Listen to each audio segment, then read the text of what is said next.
Well, if August 1st was any indication, these final 60 games, there's going to be a lot going down. The Brewers have traded Josh Hader. Let's react to it, let's analyze it, and let's get you ready for a baseball game tonight. Brewers are playing the Pirates. Got to get back to normal as fast as possible. You're Locked On. You are Locked On Brewers, your daily Milwaukee Brewers podcast. Part of the Locked On Podcast Network, your team every day. Good morning. Holy cow, it's only Tuesday. Did anyone else feel like yesterday, Monday, lasted like a week? What a day yesterday. The Brewers have traded Josh Hader. It was a remarkable day yesterday. This is Locked On Brewers, your only daily podcast dedicated to the Brewers all season long. We did an emergency podcast yesterday live on Twitter Spaces and on YouTube. And you can catch another scheduled live show, not so much an emergency pod, but a scheduled live show coming up later today as the trade deadline hits at 5 o'clock Central Time. We will start a live show at 4:30, regardless if a deal is made before or not at all, 4:30 Central Time. We're just going to take it all the way up to the deadline and maybe 10 minutes past the deadline to see if anything pops, and then I got to get ready for a game. So the Brewers are in a weird mode right now. We're going to talk about the Josh Hader trade. We're going to talk about the return, of course, compare it to another trade that first thing that came to mind for me, and look at all the other trades that happened yesterday. And for the record, I'm recording this at 8:20 p.m. Central Time last night. Now, by the time you're listening to this, maybe I will have jumped in with an edited version if another major trade happens before I go to bed. But it's going to be wild these next 12 hours or so by the time you're listening to this if there's more trades being done. We're going to get through all those other trades and get you ready for the Pirates as well. I'm Dominic Cotroneo, by the way. See, I'm so frazzled I didn't even say my name. I'm Dominic Cotroneo. You knew that. I'm the host of Locked On Brewers, the statistician of Valley Sports Wisconsin as well. And what a day. I'm just still kind of sleeping on it and understanding this deal and trying to figure out the motive for it. And let's be honest, we know the motive for it is money. And I talked about this a lot in the emergency pod yesterday. Of the immediate reaction is that you knew you weren't going to re-sign Josh Hader. You knew that all along. And as I've said for a month or two now, I believe the right time to trade Josh Hader would have been this winter. You never want to deal with the reliever having to answer questions about impending free agency, especially a reliever of Josh Hader's caliber, all of next year. That's where I thought this winter would make the most sense. I did not think they would do it at the deadline. And Josh Hader, I want to once again tip my cap to him. He really knows how to present himself in front of the media. He took it very cordially. He was very professional and understands that it is a business. He said that multiple times in his availability yesterday. He kind of saw the writing on the wall. He knew it was coming. He knew he would be attractive, and maybe this would be the year he finally is traded. He absolutely loves Milwaukee. We know that. And he understands the business, and he's ready to go win with the Padres. And speaking of the Padres, how about a hell of a day that they had yesterday? So they acquire Josh Hader. They extend Joe Musgrove. And Fernando Tatis Jr. hit batting practice on the field yesterday. Whew. That's a heck of a day down there in Southern California. Let's talk about the return now. Josh Hader's gone, and you knew that already.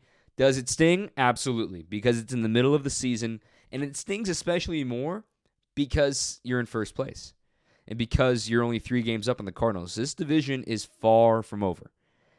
I truly, my biggest question is how will the clubhouse react? Now, there's a lot of veterans in that clubhouse. I look to Colton Wong. Christian Yelich is considered a veteran now. I look to the guys like Brad Boxberger in that bullpen, Brent Suter in that bullpen that have been through cycles like this with multiple teams, well, Boxberger in particular. How will the clubhouse react to this trade? And the most important thing for me about this trade is that they still acquired a big league ready arm in Taylor Rogers and a project big league arm in Dinelson Lamet, and then a couple of prospects. So let's go through the return here. The return. Taylor Rogers, aforementioned, who was recently removed from the closer role from the Padres organization, 28 saves this year for Rogers. Still a very good pitcher, left-hander, doesn't throw as hard as Hader, walks fewer guys, it's only given up one home run this season. That might have something to do with his ballpark, by the way. Keep that in mind, but still second in the National League in saves. It's not like it's just some schmo off the street. This is still a good big league arm. Whether he's pitching the ninth or whether he's pitching the eighth and you put Devin Williams into the ninth, more on Devin in a little bit, it still works out. No, is he Josh Hader? No, of course not. But he's someone with big league closing experience, with plenty of games finished in his career, over 100 games finished in his career, and somebody that's done it in the heat of the moment with the Twins the last couple of years too. I still think that's a good piece of this return. Dinelson Lamet has had a long injury history, which is where I think this was more of a flyer for the Brewers, saying, look, he's got another full year of arbitration next year, and then he's a free agent, so a year plus one for Lamet. He's going to be a fastball slider guy. He rarely uses a changeup anyway. He's going to go straight to the big league bullpen, and the corresponding move to get him onto the roster is that Miguel Sanchez will be placed on the 60-day injured list with his UCL discomfort. He had a setback recently, so that opens up a spot on that crowded 40-man roster. We spent a lot of time talking about that in yesterday's episode, how full the 40-man is right now. And if you're going to make trades, if you're going to make moves, you're going to need to make some corresponding. And this is probably one of the only injury-related moves that they can put somebody onto the 60-day, because they're preparing to take 3 guys off of the 60-day IL. And Freddie Peralta this week, Justin Topa maybe by the end of the month, and Adrian Hauser by the end of the month. So that's 3 more spots that need to be added to the 40-man roster, which is currently full. So Sanchez now onto the 60-day IL, effectively ending his season most likely. Finally, the 2 prospects that were acquired. Esteury Ruiz is being sent to AAA Nashville.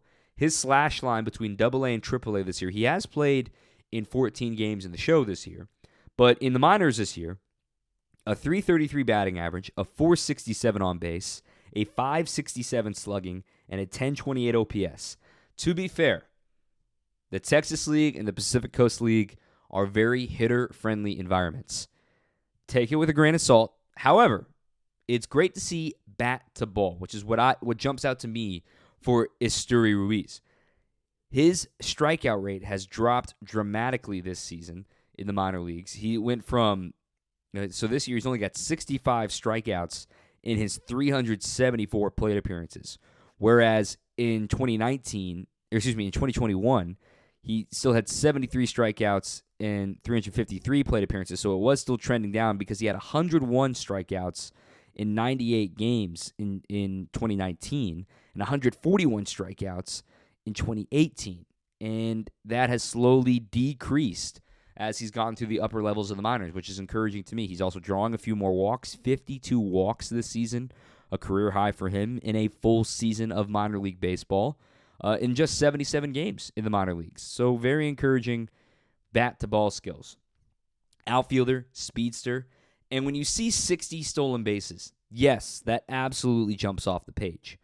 There's a very important note about base stealing rules in the minor leagues this season, is that full season leagues with the pitch clock in effect, pitchers can only pick off twice per plate appearance. If you attempt a third pickoff and you don't get the runner is safe on a balk at second base. That probably has something to do with the elevated stolen base numbers we've seen this year in the minor leagues. Just want to keep that in mind. But he is still one of the fastest players in the minor leagues. He's only been caught 9 times. Also very impressive for him. He's hit a total of 23 doubles, 2 triples, and 13 home runs. Maybe not immediate impact in the big leagues this year, but somebody down the road that is now going to be a very crowded outfield in Nashville between Sal Frelick, Garrett Mitchell, and Joey Weimer being promoted, along with Esteury Ruiz. There's going to be a lot happening in Nashville. If you're down there in Nashville, if you're near Nashville, go check these guys out. This might be a really good outfield and the outfield of the future for the Brewers. And the last piece of this trade was Robert Gasser, a left-handed starting pitcher. This year in High A Fort Wayne, he had a 4-9 record, a 4.18 ERA. But that's not what jumps out to me. What jumps out to me is over 100 strikeouts in 90 innings of work. That's an 11.5 strikeouts per 9 and just a 2.8 walks per 9. And the Brewers are going to be aggressive and send him straight to AA as he arrives in the Brewers organization. David Stearns was quoted in saying that Robert Gasser, they feel, is one of the most underrated prospects and should be one of the top prospects in baseball based on their evaluation and their own ranking system. And it leads me to the final point in this first segment. When you look at MLB Pipeline, or when you look at Baseball America, when you look at Fangraphs, and you say, oh, well, the Brewers, they have to get the number 1, the number 2, and the number 3 prospect for Josh Hader. That's just one publication thinking that player is number 1 or number 2 or number 3. Other teams have different needs. I'll take an example. Like the Brewers right now, corner outfield, still getting Estuary Ruiz was kind of a shocker because corner outfield isn't exactly a spot that they need depth in because they have a little too much of it right now in the big league level. But when you dive a little bit deeper, Andrew McCutchen is a 1-year deal. He's due to be a free agent. Hunter Renfroe is in his final year of arbitration next year, so he's due to be a free agent heading into 2024. Tyrone Taylor's obviously pre-arbitration eligible still, but then you got Christian Yelich in left field. So they really aren't that deep in the corner outfield spots right now for the Brewers, so it makes sense to stockpile. And the last piece of this, too, maybe there's another move coming. That's a lot of guys in AAA right now that have good prospect status in the Brewers organization. This deal perfectly tiptoes the line of, hey, we want to make sure that we don't tear things down. We want to stay competitive. And number 2, as far as, keeping Taylor Rogers and Dinelson Lamet taking a flyer on him. And number 2, saying, hey, the future's not going anywhere. Remember on Friday we talked about the remarkable consistency over this playoff streak for full seasons? Making deals like this and making hard decisions like this, as David Stearns said in his availability yesterday, is how you get to stay consistent. It's how you get to stay near the top of the Central every single year. And that's what they plan to do. Mark Adonasio has said over and over again, he never plans on rebuilding. That's something they do not want to do. And that's a hard thing to explain when Brewers fans say, oh, he's not opening his checkbook. But part of the reason is being smart and understanding that a full teardown is not something that he wants to do. Brewers fans don't want to see it happen. Do you really want to see 4 years of non-competitive Brewers? I don't. I wouldn't. So this is that fine line. I understand the frustration. I understand the sting. Because in the moment right now, you feel like you got worse by getting rid of Josh Hader. That's a fair criticism. Let's say Devin Williams is now the closer. Do you feel a little bit better? Devin Williams arguably has been the best pitcher on the Brewers this year, including Corbin Burns. Think about that for a second.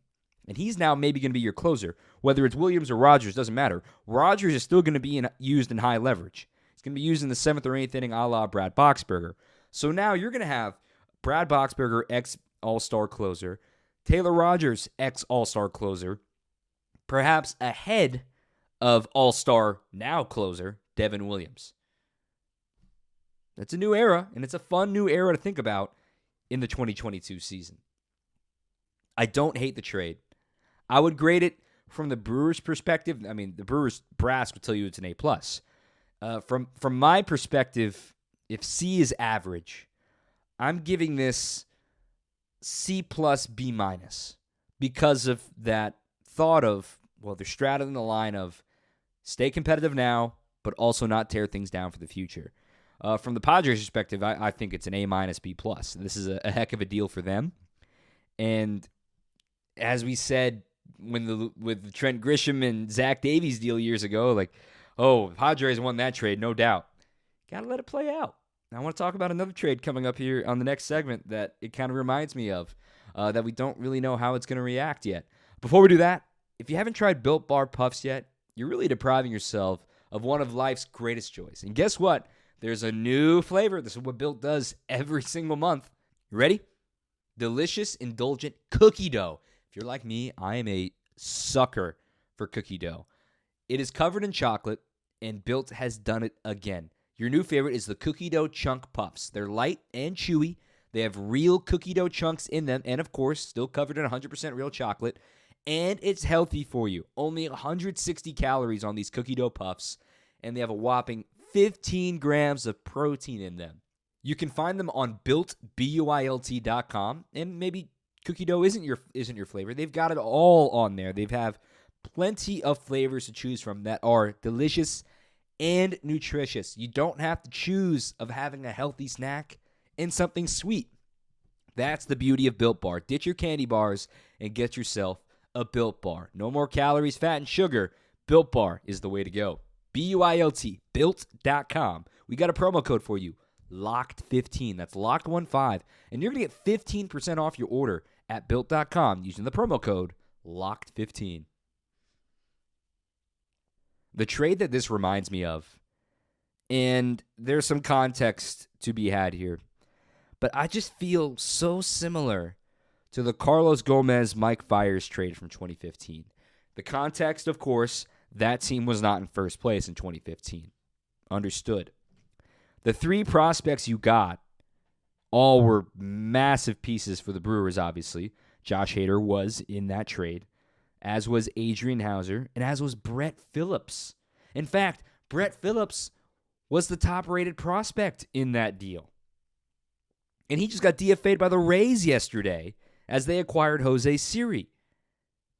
This is why you don't judge trades 2 hours after they happen. You can analyze them, you can talk about them, but you truly don't know who a quote-unquote winner will be until a few more years down the road. Once again, the context is the Brewers are currently in first place. That 2015 team was the first year of Craig Counsell. Doug Melvin was still the general manager. I see the thought of, man, how could they trade Josh Hader also coincides with the fact, that feeling of Carlos Gomez, you knew you were going to trade him. So what's the difference of trading Josh Hader because he's been involved in trade rumors for so long, but you're finally doing it? It's kind of like the meme. You know that meme where it's like, what are you going to do? Stab me? Oh, my God, you stabbed me. It's kind of like that. The Brewers fans have been mentally prepared for this moment. Josh Hader getting traded. And when it finally happened, I think a lot of us were so shell-shocked that it actually did happen. A lot of folks didn't know how to react. And that's fine because this team's in first place. 2015, you're mentally ready. All right, Cargo's going to go. Fiers is going to go. You're mentally ready to trade guys because that's at the forefront of your mind. Trading an all-star closer is at the back of your mind to get better. You're not thinking about getting better in 2024 and 2022 normally, especially when you're in first place. But that's what the Brewers did. The Brewers got better in 2024 today. And they should remain flatline as what they were before this Josh Hader trade. Maybe a little less. That's a fair criticism.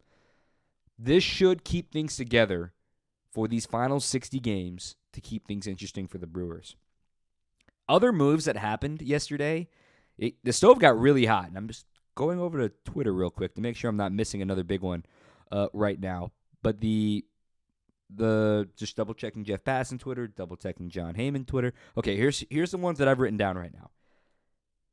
The big one that involves the Brewers, Mancini going to the Astros. And that was a 3-team trade along with Tampa Bay. You heard us say that Jose Siri was involved in that trade to DFA Brett Phillips. But Trey Mancini now off the board. Somebody that the Brewers have maybe thought about getting, right-handed power first baseman. And how about get excited for Trey Mancini, by the way. He goes from the new cave in left field in Baltimore and that dumb left field wall that they have there to the Crawford boxes in Houston and the short porch in left field in Houston. He's going to be the happiest man on the planet right now. So Mancini goes to Houston. Josh Bell was not moved yesterday. And as I said in the last segment, I feel like the Brewers aren't done.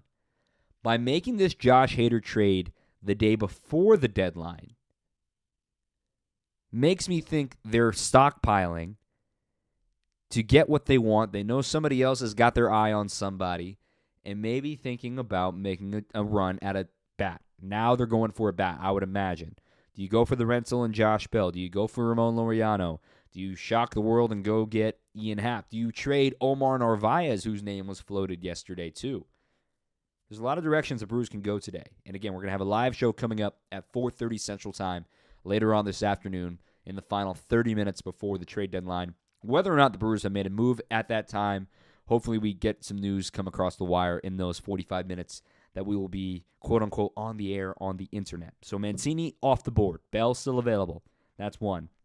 Frankie Montas goes to the New York Yankees, one of the top starting pitchers remaining on the market, along with Lou Trevino, by the way, right-handed reliever for the A's. Going to the Yankees, they got 4 prospects back to the A's in that one. They've acquired 14 players now in the deals for Matt Chapman, Matt Olson, Frankie Montas, Lou Trevino, and Sean Manaea.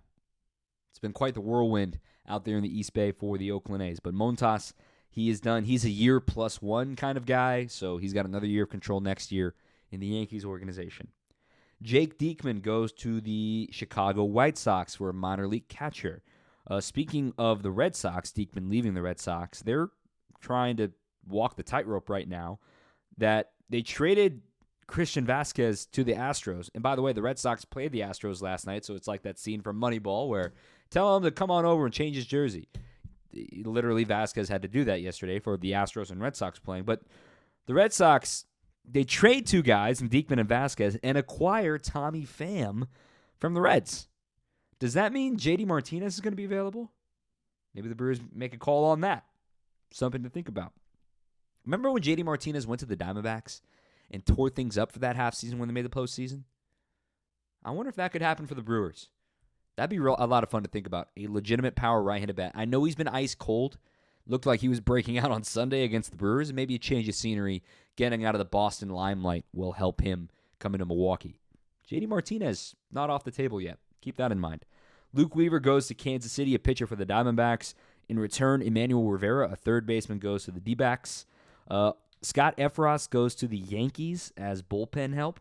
And there were 2 major extensions signed yesterday. 2 briefly mentioned the Joe Musgrove extension. He gets 5 years for $100 million, which kind of feels like a hometown discount. And also, Austin Riley gets 10 years, $212 million from the Braves. And what a turn of events for the Braves and their trades and their extensions that they've made. So they've got Ronald Acuna Jr. locked up through 2026 for 8 years and $100 million with 2 years of team options in 27 and 28. Ozzie Albies also signed a very team-friendly deal. He signed through 2025 for 7 years and just $35 million total with 2 more team options on the back end of that, 26 and 27. And then, of course, Matt Olson. Matt Olson was acquired and then signed an extension quickly, 8 years, $168 million. He signed through 2029. Now they got to figure out what they're going to do with Dansby Swanson. Braves are building a juggernaut right now. Look out for them. Quickly here as we wrap up this second segment, obviously Juan Soto still available. Josh Bell still available. JD Martinez still available. Ian Happ, Wilson Contreras. Those are some of the highlighted position players still available. And Ramon Laureano, of course, as I've been screaming from the rooftops. Michael A. Taylor is available. Maybe the Red Sox trade Jackie Bradley Jr. to a team that needs a defensive outfielder. There's a lot still to happen today before this trade deadline. Pitching-wise, Quintana is still available. And quick edit for the podcast, folks. Jose Quintana has been traded. So I'm going to jump in here periodically. Yep, Quintana has been traded, and he will not be starting on Thursday for the Pirates against the Brewers. The bad news is he goes to the Cardinals. Did not see the return of what it was, so he is staying in the division.